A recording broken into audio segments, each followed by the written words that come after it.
Hello दोस्तों, आज की वीडियो में आप जानोगे कपास की खेती के बारे में, जिसमें हम आपको बताएंगे कि कपास की खेती में क्या-क्या कार्य करना पड़ता है और साथ में किस तरह की सावधानी रखनी चाहिए, जिससे आप अच्छा एक उत्पादन ले सकते हो। साथ में कपास की खेती को हार्वेस्टिंग कैसे किया जाता है और उसके बाद कपास की खेती को कैसे-कैसे निकाला जाता है, इसके बारे में भी आपको डिटेल से बताएंगे। तो बिना किसी देरी के स्टार्ट करते हैं इस वीडियो को। यदि अभी तक आपने हमारे चैनल को सब्सक्राइब नहीं किया तो सब्सक्राइब कीजिए ग्रे अबो को और लेटेस्ट वीडियो के नोटिफिकेशन पाने के लिए क्लिक कीजिए बेल आइकन को।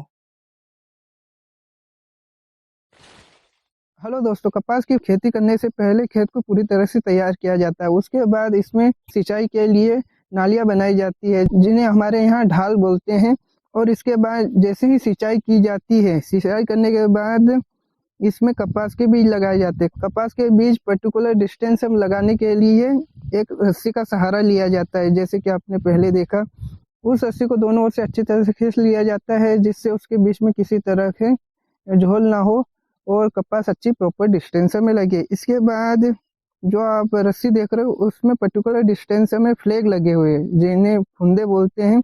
उन फुंदों के नीचे कपास के बीजों को लगाया जाता है। जैसे आप ध्यान से देखोगे तो आपको दिखाई देंगे। और इसके लिए एक सिंपल मेथड है, एक लकड़ी लेते हैं और उसकी हेल्प से एक छोटा सा होल करके उसमें 2 या 1 बीज को रख दिया जाता है। उसके बाद आप देखोगे कि ये 1 से 2 दिन में अंकुरित हो जाते हैं। 20 दिन के बाद कपास की खेती इस तरह से दिखाई देती है, जैसे आप देखोगे।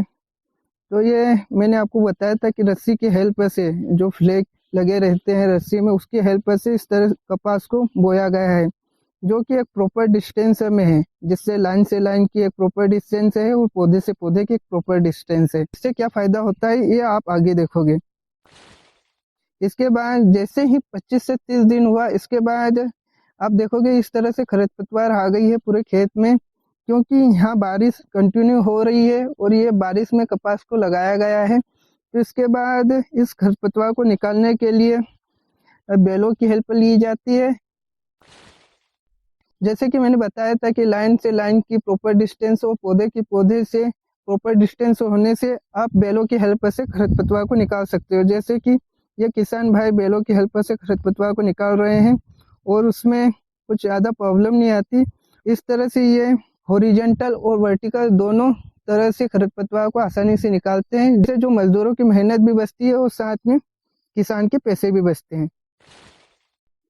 2.5 महीने के बाद आप देखोगे तो पौधों को अच्छी ग्रो के लिए और पत्तियों को ग्रीन करने के लिए, मतलब कि हेल्थी बनाने के लिए पौधों को डीपी और यूरिया का यूज किया जाता है। ये दोनों ही इसके लिए जाने जाते हैं, पौधों की ग्रोथ और साथ ही साथ पौधों को अच्छी हेल्थ प्रोवाइड करने के लिए। तो इसके लिए यूरिया का मिश्रण करके किसान अपनी ज़रूरत के हिसाब से मिश्रण कर सकते हैं।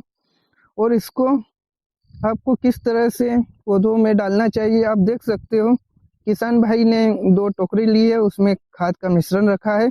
एक लिमिट क्वांटिटी में हाथ की हेल्प से पौधों के नीचे डाल रहे हैं। आप देख सकते हो किस तरह से इसको डाला जा रहा है।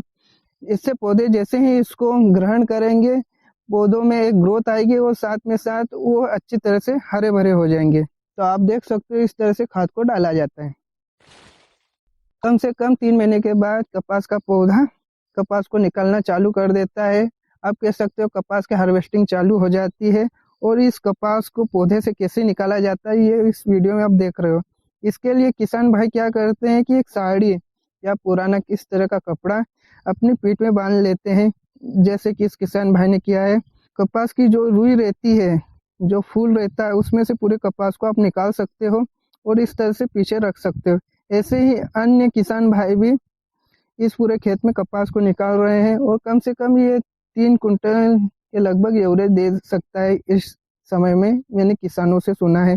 और इस तरह से किसान भाई कपास को पीनते हैं। कभी कभी क्या रहता है कि कपास के पौधे पूरी तरह से सूख जाते हैं इस तरह से। जैसे कि मैं एक साइड में खेत बता रहा हूँ, उसमें किसान का एक ही घाटा रहता है कि कपास के जो नए तेंदू है जो लगे रहते हैं वो नहीं आते। बाकी पुराने तेंदू पूरी तरह से कपास को निकालते हैं और कपास टाइम से पहले खेत से निकल जाता है, जिससे वो दूसरी फसल लगा सकते हैं। पर ये कह सकते हो कि वो कम एवरेज देगा। और ऐसा भी नहीं है कि जो हरा भरा पौधा रहता है वह हमेशा ज़्यादा यूरेज दे सूखे पौधे से। जैसे कि आप ये पौधा देख सकते हो, इसने हाइट ले ली है अच्छी और यह ग्रोथ करता जा रहा है।